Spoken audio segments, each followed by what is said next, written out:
तो अभी हम आपसे जानना चाहेंगे, जो विरोधी हैं संत रामपाल जी महाराज जी के ज्ञान का विरोध करते हैं, यदि कोई पुस्तक प्रचार में जाता है तो उसके पीछे पड़ जाते हैं विरोध करने के लिए, क्या कहना चाहोगे आप ऐसे लोगों को जो संत रामपाल जी का विरोध करते हैं? बहुत ज्यादा तौर पे उनको पुलिस थाने ले जा लेते हैं, उनकी किताबों को जला देते हैं। जी, संत रामपाल जी महाराज जी का जो ज्ञान है ना, वो प्रमाण सहित ज्ञान बताते हैं और शास्त्रों से प्रमाणित करते हैं कि ये ज्ञान सही है। और जो ये ज्ञान को गलत बता रहे हैं, जितने भी शास्त्र है, पंडित है, मौलवी मुल्ला है या अन्य जो भी धर्मगुरु अपने दुकानें चला रहे हैं, उनको ये ज्ञान गलत इसलिए लगता है क्योंकि संत रामपाल जो ज्ञान बता रहे हैं उनसे उनकी दुकानें बंद हो जाएगी। संत रामपाल जी महाराज जी ने ज्ञान ऐसा बता दिया है कि पूरी दुनिया इस ज्ञान को मान रही है और ये प्रमाणित के साथ में बताते हैं संत रामपाल जी महाराज।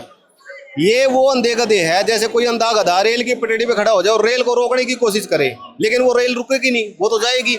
ऐसा ही हाल इन अंधे गधों का है कि ये इस ज्ञान को रोकने की कोशिश करते हैं, हर प्रयास इनका कार्यरत है, लेकिन ये ज्ञान रुकने वाला नहीं है। ये ज्ञान जन समाज में फैलेगा और संत रामपाल जी महाराज जी का ज्ञान प्रफुल्लित हो रहा है, दिन प्रतिदिन इनका ज्ञान उजागर हो रहा है। तो संत रामपाल जी महाराज जी जो ज्ञान देते हैं वो शास्त्रों से प्रमाणित है और इनका कोई ज्ञान शास्त्रों से प्रमाणित नहीं है। ये शास्त्रों के विरुद्ध भक्ति बताते हैं, सारी भक्ति इनकी शास्त्र विरुद्ध है। इनकी भक्ति साधना से कोई लाभ नहीं होता किसी भी जन समाज मानुष को। लेकिन पूर्वज भी तो आपकी वही भक्ति करते आ रहे हैं, जिनका ये समर्थन करते हैं। जो हमारे पूर्वज थे उनको ज्ञान नहीं था, ज्ञान का अधिकार खाली ब्राह्मणों का था। ब्राह्मणों ने जैसा तोड़ मोड़ के हमारे पूर्वजों को परोसा, उन्होंने वैसे ही चालू कर दिया। उन्होंने शास्त्र अनुकूल कभी भक्ति की नहीं। तो आज सारा समाज पढ़ा लिखा है। संत रामपाल जी महाराज जी परमात्मा की दया से सारा समाज पढ़ा लिखा है। आज के समय में आप अपनी किताबों को, अपने शास्त्रों को खोल के चेक कर सकते हैं, क्या संत रामपाल जी सही बता रहे हैं, गलत बता रहे हैं। कोई भी आदमी ऐसा पागल नहीं है कि मान लो मेरे को किसी ने कह दिया कि भाई साहब ये पीपल भगवान है, मैं चेक कर लूँगा, गीता से प्रमाणित कर दो जी, मैं मान लूँगा पीपल भगवान है। इन्होंने भगवान का हिंडोला बना दिया, मतलब भगवान को ऐसी चीजें बता दिया, भगवान ये है, भगवान वो है। भगवान की डेफिनेशन नहीं बता पाया आज तक।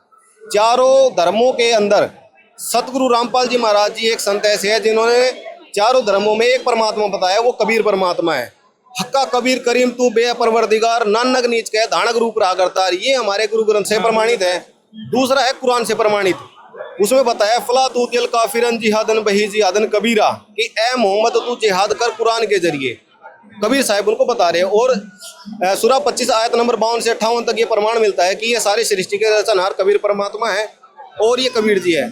ऐसे ही प्रमाण हमारी गीता जी से है, ऐसे ही प्रमाण हमारे वेदों से मिलते हैं, जिसमें कबीर परमात्मा बताया वो पूर्ण परमात्मा कबीर जी है। बाकी जितने भी भगवान हैं यहाँ पे सबका जन्म और मृत्यु होता है। यही तो बात आ गई ना, आप कबीर को भगवान बता रहे हैं, आपके गुरुजी कबीर को भगवान बता रहे हैं। कबीर जी तो राम जी के भक्त थे, उनका कहना यही है कि राम भगवान के बारे में कई सारे दोहे कबीर जी ने बोले हैं। इस कारण कबीर जी एक भक्त थे, आप उनको भगवान बताने लगे हैं अपनी दुकान चलाने के चक्कर में। देखो हमारी कोई दुकान नहीं चल रही, ये जो सारा समाज आज की डेट में आया हुआ है ये सब पढ़ा लिखा और यहाँ पे शास्त्रों से प्रमाण करते हैं कि कबीर जी भगवान थे या भगवान की भक्ति करते थे। कबीर जी ने कहा है कि राम राम ये जगत बखाने, आदि राम का मरम न जाने, आदि राम का मरम जो पाया, सतगुरु भेद कबीर लिखाया। एक राम अयोध्यावासी, एक राम घटघटवासी, एक राम का सकल पसारा, एक राम सबसे नारा, चौथे को छोड़ के पांचवे को ध्यावे, कहे कबीर वो हमको आए। अब कबीर जी की अनेकों वाणियों में बताते हैं। कबीर जी ने एक वाणी और बोली है कि अनंत कोट ब्रह्मंड में बंदी छोड़ कहाए, सो तो एक कबीर है जननी जनना माए। अनंत कोट ब्रह्मंड का एक रतीनी बार, सतगुरु पुरुष कबीर है कुल के सर्जनार। अनेकों वाणियों में, गुरु ग्रंथ की वाणियों में नानक जी ने जितने भी संत महात्मा हुए हैं उन्होंने चीख चीख कर अपना गला पाड़ के बताया कि कबीर ही परमात्मा है, कबीर ही वो खुदा है, अल्लाह कबीर है, बड़ा है, रहमान है, दयालु है। आप ये प्रमाणित कर दो। इन धर्मशास्त्र जो धर्मगुरु बने हुए हैं, मैं इनसे ये पूछना चाहता हूँ, आप एक वाणी से भी किसी ब्रह्मा की, विष्णु की ये बता दो कि ये परमात्मा साबित होते हैं, कोई माता जी साबित होती हैं। ये देवता है, इनका काम अलग है। सुप्रीम पावर कोई और है जिसका कभी जन्म नहीं होता, जिसकी कभी मृत्यु नहीं होती, जो स्वयंभू खुद को प्रकट करने वाले हैं, सनातन परम धाम से चलकर यहाँ पे आते हैं। लोगों का मतलब जो सृष्टि के अंदर धारण पोषण करने वाले हैं वो केवल कबीर परमात्मा है। आपने सनातन की ही बात की, तो ये सनातन के रक्षक माने जाते हैं। जिस प्रकार सनातन का पतन हो रहा है, तो हम लोग सनातन के इस पतन को रोकेंगे। संत रामपाल जी महाराज जो सनातन के विरोधी हैं, उनके ज्ञान को हम आगे बढ़ने नहीं देंगे। इस प्रकार से इन्होंने संगठन बनाया है, बजरंग दल है, RSS है और भी कई सारे लोग हैं जो एक संगठन के तौर पे फिर संत रामपाल जी का विरोध करते हैं, उनकी किताबों का विरोध करते हैं, और कुछ इंडिविजुअल लोग भी हैं। 2014 कारण क्या है, विरोध क्यों करते हैं? 2014 18 नवंबर को सतगुरु रामपाल जी महाराज जी के आश्रम में कुछ अनुयायी आए सरकार के, उन्होंने आके हमारे साथ झगड़ा किया, जिससे हमारे गुरुजी को इन्होंने मतलब हमारे गुरुजी को जिस आधार पे इन्होंने सजा सुना दी गई। आज हमारे गुरुजी सभी केसों के अंदर बरी आए हैं, बाइज्जत बरी हुए हैं। आज सरकार के पास एक भी प्रूफ नहीं है। जितने भी संगठन है, धर्मगुरु हैं, उनके पास कोई तथ्य ऐसा नहीं है कि संत रामपाल जी महाराज जी को दोषी ठहराए। हम आज पढ़ा लिखा समाज है, आज हम पढ़ लिख के इनसे सवाल करते हैं कि उस परमात्मा की डेफिनेशन बता दे जिनका जन्म और मृत्यु नहीं होता। अब इनकी दुकानें चलनी बंद हो गई है, ये ज्यादा दिन ये चलेगा नहीं। संत रामपाल जी महाराज जी का ज्ञान शिखर में है। आज इनके ज्ञान से लोग प्रभावित हो रहे हैं, लाखों की संगत में आ रहे हैं। जब बरवाड़ा आश्रम 2014 18 नवंबर को कांड हुआ था, जब हमारा आश्रम बंद कर दिया गया, हमारी संगत बिखर गई थी। आज संत रामपाल जी महाराज जी की दया से हमारे 13 आश्रम इस विश्व के अंदर चल रहे हैं, जिसमें 3 दिन का भंडारा संत रामपाल जी महाराज हर दूसरे तीसरे महीने में दे रहे हैं। और इस ज्ञान को फैलाया जा रहा है दिन प्रतिदिन सोशल मीडिया के माध्यम से, किताबों के माध्यम से। ये जो आपको ये लोग ये दिखाई दे रहे हैं, ये सब लोग इस ज्ञान को फैला रहे हैं। परमात्मा ज्ञान तो शिखर में जाएगा, ये रुकेगा नहीं। अच्छा, एक बात और है, जो आप अन्नपूर्णा मुहिम के माध्यम से सारी सुविधा दे रहे हैं, तो उनका कहना है कि आप प्रचार क्यों करते हो? कर रहे हो तो साइलेंटली तौर पे करते रहो, प्रचार ही क्यों करते हो? जगह जगह पोस्टर चिपकाना, सोशल मीडिया पे ट्रेंडिंग करवाना, ये इसकी जरूरत क्या है? धर्म कर्म के काम तो वैसे ही आराम से करना चाहिए। देखो, धर्म कर्म का जो काम होता है ना, वो सबको दिखा के होता है। ये कोई गंदा काम नहीं है जो पर्दे के अंदर कर दे। ये वो धर्म कर्म का काम है जो किसी भी आज तक किसी भी राजा ने, किसी भी मंत्री ने, किसी भी संतरी ने कोई नहीं कर पाएगा। वो परमात्मा सतगुरु रामपाल जी महाराज करेंगे। भाई, भूखे को भोजन देते हैं, जो शिक्षा नहीं ले पाते, जिनके बच्चे गरीब है, जिनके माता पिता उनको शिक्षा नहीं दिला सकते, संत रामपाल जी महाराज जी ने उनको शिक्षा देने का अधिकार दे दिया। रोटी कपड़ा और मकान का अधिकार दे दिया। आज पढ़ा लिखा समाज तैयार हो रहा है। संत रामपाल जी महाराज जी ने तो उनको जिंदगी भर के लिए गोद ले लिया है। उनका खाना फ्री, रहना फ्री, मकान फ्री, पढ़ना, और उनके जो घर में जो भी सुविधा उनको चाहिए वो परमात्मा रामपाल जी महाराज दे रहे हैं। तो ऐसा जन समाज तैयार कर रहे हैं जिसमें दहेज रहित विवाह, जो शादियां संत रामपाल जी महाराज आश्रमों में करवाते हैं, लेना देना खत्म कर रहे हैं। बहुत सारी चीजें हैं जो समाज में फैली कुरीतियां थी, वो सभी संत रामपाल जी महाराज जी के ज्ञान से खत्म हो रही है।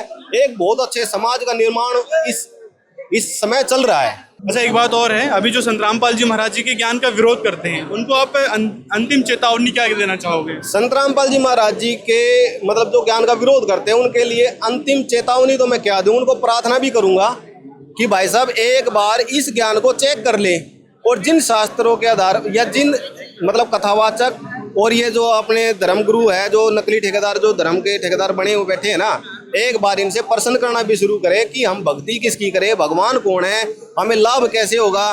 प्रेमानंद जी महाराज है, उनकी बात करते हैं, राधे नाम का जाप कर लो, कृष्ण जी का जाप कर लो, हरे राम हरे कृष्णा कर लो। वो ऐसे ऐसे मंत्र बताते हैं जो हमारे शास्त्रों से मेल नहीं खाते। अब एक बात बताओ, राधा जी का जाप करने से कहाँ लिखा हुआ है, कौन से शास्त्र से प्रमाणित करेंगे? प्रेमानंद जी ने तो कभी गीता का अध्ययन ही नहीं किया भाई साहब। प्रेमानंद जी के भक्तों से मैं आग्रह करना चाहूंगा कि एक बार संत रामपाल जी महाराज जी का ज्ञान 1 महीना सुन ले, और आपके सामने कोई भी धर्मगुरु खड़ा नहीं हो सकता। ऐसा ज्ञान संत रामपाल जी महाराज जी ने प्रमाणित शास्त्रों के आधार पर दिया हुआ है कि किन मंत्रों के जाप करने से हमारी मुक्ति होगी, किन मंत्रों के जाप करने से हमारे शरीर के रोग नाश होंगे, किन मंत्रों के जाप करने से हमें लाभ होंगे, और कौन भगवान है, किसकी भक्ति करनी है। सतगुरु रामपाल जी महाराज जी ने बहुत सरलता पूर्वक ये ज्ञान बताया है लोगों को। शंकराचार्यों के लिए क्या कहोगे आप? देखो, शंकराचार्य जो आज की डेट में बैठे हुए हैं भाई, एक हमारे वो भद्राचार्य जी हैं, वो कहते हैं मेरे को इतना ज्ञान है, मैं अंधा हूँ, मैं बार बार जन्म लेना चाहूंगा राम भूमि पे। आज तक दोनों ही को राम की डेफिनेशन नहीं पता, राम है कौन। राम तो द्वापर और त्रेता में आए थे, कृष्ण जी को और राम का अवतार लेके। सतयुग में किस राम की भक्ति करते थे? सतयुग में राम राम बोलते थे, गुड मॉर्निंग बोलते थे, हरे राम हरे कृष्णा बोलते थे। उनको तो यही नहीं पता सतयुग में किस राम की भक्ति होती थी। और आदि राम किसको कहा जाता है? ये राम तो अभी आया है कुछ समय पहले, तो ये राम की डेफिनेशन नहीं बता सकते। देखो, जो राम आया था, दशरथ के पुत्र थे, वो विष्णु जी का अवतार थे, यहाँ पे एक लीला करके आए और चले गए। लेकिन जो आदि राम है, जो हर समय यहाँ पे आते हैं, चारों युग में आते हैं। संत जी कहते हैं, चारों युग मेरे हंस पुकारे, कह कूका मेल रे, हीरे माणिक मोती बरसे, ये जग चुकता ढेल रे। यहाँ पे आनंदित वर्षा हो रही है। संत गुरु रामपाल जी महाराज जी के इतने पाठ की वाणियों का व्याख्यान यहाँ पे किया जा रहा है, इतना आनंदित भोजन, ओहो, जिससे आत्मा गदगद हो जाए। लोगों के रोग नाश होते हैं। और सतगुरु रामपाल जी वाणियों का और पाठ का तो जी आनंद ही क्या है। यहाँ पे आप घूम के देख सकते हो, हमारे आश्रम में घूमो, चारों तरफ आप देखो कैसा व्यवहार आपके प्रति होता है, कैसा व्यवहार जो आने वाले लोगों के प्रति है, कैसी सुविधा संत रामपाल जी महाराज जी ने यहाँ लोगों को दी हुई है। बड़े बड़े पंखे हैं, उनके नीचे बैठो, भंडारा भोजन प्रसाद ग्रहण करो और वाणियों का पाठ का आनंद लो। बरवाला आश्रम में आपने नाम लिया, तो जो बरवाला कांड हुआ था जहाँ पे संत रामपाल जी महाराज जी के सपोर्टर्स खड़े हुए थे और दूसरी तरफ पुलिस वाले थे और उनकी भिड़ंत हुई थी जिस कारण आज संत रामपाल जी महाराज जेल में हैं, तो क्या कहना चाहोगे इन सब चीज़ों के बारे में? देखो, जिन आधार अभी पे फैसला भी आया है हाई कोर्ट का 429 और 430 धारा में, उनकी सजा को सस्पेंड कर दिया है। सजा को सस्पेंड करना ही पड़ेगा क्योंकि इनके पास, सरकार के पास, किसी धर्मगुरु के पास ऐसा कोई तथ्य, ऐसा कोई सबूत ही नहीं है जिस आधार पे सतगुरु रामपाल जी महाराज उस सजा को भुगतेंगे।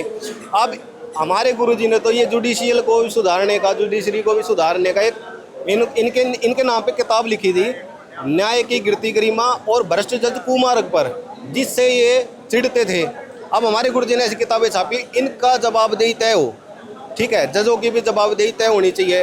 अब हमारे गुरु जी ने ज्ञान ऐसा दे रखा है, वो इनको सुहाता नहीं है, जिसके आधार पर हमारे साथ ये झगड़ा करते हैं, लड़ाई झगड़े करते हैं। हमारे पास लड़ाई झगड़े लठ लेके तो कई बार आए हैं ये, लेकिन आज तक कोई शास्त्र लेके नहीं आए, कोई गीता प्रमाण, कोई वेद नहीं लेके आए कि हमें भी बताओ भाई गलत कहाँ है, सही कहाँ है। और ये कहते हैं ना, कबीर परमात्मा ने कहा कि चोर चुरावे तुमड़ी गाड़े पानी में, वह गाड़े वह ऊपर आवे, सच्चाई छानी ना। आज सच्चाई दुनिया के सामने है। चोर कितने भी इस चीज को छुपा ले कि संत रामपाल जी महाराज दोषी है, लेकिन दोषी है ही नहीं। सरकार को अगर ये सजा बना दी गई कि आपको सजा भुगतनी होगी और आज वो सजा निलंबित कर दी गई, इसका मतलब क्या है कि वो सजा ही गलत थी, सजा देने वाले ही लोग गलत थे। आज उनको कैसे पता चला कि संत रामपाल जी महाराज निर्दोष है? क्योंकि संत रामपाल जी महाराज शुरू से ही निर्दोष है। और एक अच्छे संत, जो संत सच्चे संत होते हैं, उनकी भूमिका संत रामपाल जी महाराज। तो वहाँ पे फिर रोका क्यों गया था संत रामपाल जी को? 2014 में आपने नाम लिया, तो उस समय आपने देखा होगा कि पुलिस वाले और संत रामपाल जी के सपोर्टर्स के बीच भिड़ंत हो गई थी बहुत ज़्यादा। क्या मामला था वहाँ पे, क्या हुआ? देखो, मामला तो ये था कि वहाँ पे पुलिस फोर्स आई हुई थी, संत रामपाल जी महाराज जी को कोर्ट में पेश होना था।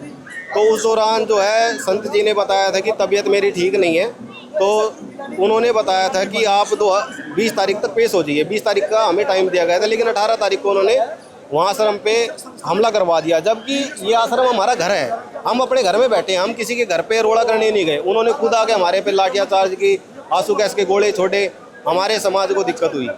तो हमें किसी ने रोका नहीं था, हम अपने आप बैठे थे। अच्छा, तो कारण क्या था बैठने का, क्यों बैठे थे? अब वो हमारे साथ में जबरदस्ती करने लगे, संत को लेके जाएंगे। जब हमारे को 20 तारीख दे दी गई थी कि 20 तारीख को संत जी को यहाँ पे कोर्ट में हाजिर होना है, तो 18 तारीख को हमारे साथ जबरदस्ती करके, कांड करके, आंसू गैस के गोले छोड़े, लाठियाँ चार्ज करी, जिससे हमारे आश्रम के अंदर 6 लोगों की हत्या भी हो गई। आंसू गैस के एक्सपायर्ड गोले थे, जिनकी वजह से उस जहरीली गैस से एक्सपायर भी हो गए लोग। तो हमारे साथ बहुत गलत किया उन्होंने, और जो भी उन्होंने न्यूज के माध्यम से लोगों को बताया वो बिल्कुल गलत बताया था। आज वो सच्चाई उजागर हुई है।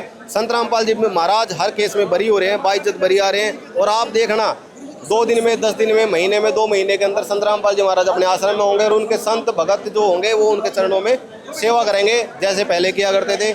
आगे भी ऐसी ही चलेगी सेवा। तो दोस्तों, ये थे संत रामपाल जी महाराज जी के शिष्य, जिन्होंने बताया संत रामपाल जी महाराज जो निर्दोष हैं उनको किस प्रकार सजा सुनाई गई। साल 2018 में उनको सजा सुना दी जाती है उम्र कैद की। अब साल 2025 में संत रामपाल जी महाराज जी की उस सजा को निलंबित कर दिया जाता है। 429 और 430 में संत रामपाल जी को निलंबित कर दिया है, मतलब उनकी सजा को सस्पेंड कर दिया। साथ में संत रामपाल जी को इस केस में जमानत भी मिल चुकी है। और अभी 428 वाला जो देशद्रोह का केस है वो चल रहा है, लेकिन औरों के भी ऊपर देशद्रोह के केस लगे थे, उनको 3 महीने बाद जमानत मिल गई। लेकिन अभी संत रामपाल जी 10 साल से जेल में है, लेकिन उनको जमानत नहीं मिल रही है। ये सोचने का विषय है। ये सारी सच्चाई थी, और भी आपको सुनाते रहेंगे केस की डिटेल जो भी है। तो मिलते हैं अगले वीडियो में।